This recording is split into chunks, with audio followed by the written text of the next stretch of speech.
Numbers 5. The Lord said to Moses, "Command the Israelites to send away from the camp anyone who has a defiling skin disease or a discharge of any kind, or who is ceremonially unclean because of a dead body.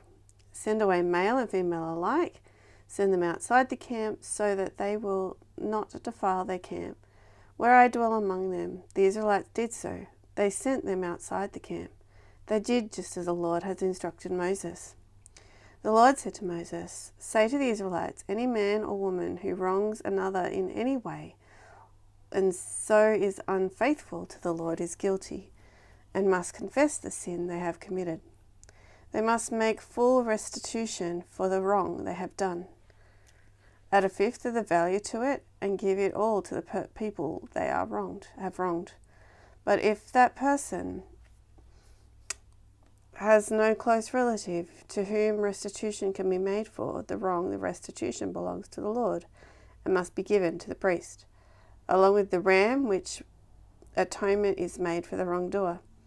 All the sacred contributions the Israelites bring to a priest will belong to him. Sacred things belong to their owners, but what they give to the priest will belong to the priest." Then the Lord said to Moses, "Speak to the Israelites and say to them, if a man's wife goes astray and is unfaithful to him, so that another man has sexual relations with her, and this is hidden from her husband, and her impurity is undetected, since there is no witness against her, she has not been caught in the act. And if feelings of jealousy come over her husband, and he suspects his wife and she is impure, or if he is jealous and suspects her even though she is not impure, then he is to take his wife to the priest. He must also take an offering of a tenth of an ephah of barley flour on her behalf.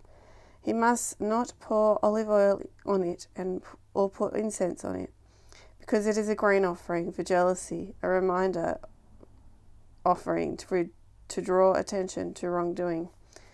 The priest shall bring her and have her stand before the Lord. Then he shall take some holy water in a clay jar and put some dust from the tabernacle floor in the water. After the high priest has had the woman stand before the Lord, he shall loosen her hair, place in her hands the reminder offering, the grain offering for jealousy, while he himself holds the bitter water that brings a curse. Then the priest shall put the woman under oath and say to her, if no other man has had sexual relations with you, and you have not gone astray and become impure while married to your husband, may this bitter water that brings a curse not harm you. But if you have gone astray while married to your husband, and you have made yourself impure by having sexual relations with a man other than your husband, here the priest is to put the woman under this curse. May the Lord cause you to become a curse among your people. When he makes your womb miscarry and your abdomen swell, may this water that brings a curse enter your body, so that your abdomen swells or your womb miscarries. Then the woman is to say, Amen, so be it. The priest is to write this curse on a scroll and then wash them off into the bitter water. He shall make the woman drink the bitter water that brings a curse, and this water that brings a curse and causes bitter suffering will enter her. The priest is to take from her hands the grain offering for jealousy, wave it before the Lord, and bring it to the altar. The priest is then to take a handful of grain offering as a memorial offering and burn it on the altar.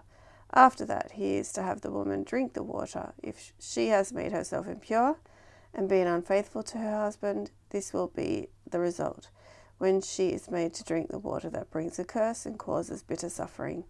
It will enter her, her abdomen will swell, and her womb will miscarry, and she will become a curse. If, however, the woman has not made herself impure but is clean, she will be cleared of guilt and will be able to have children. This, then, is the law of jealousy when a woman goes astray and makes herself impure while married to her husband, or when feeling of jealousy come over a man because he suspects his wife. The priest is to have her stand before the Lord. It is to apply this entire law to her. The husband will be innocent and of any wrongdoing, but the woman will bear the consequences of her sin.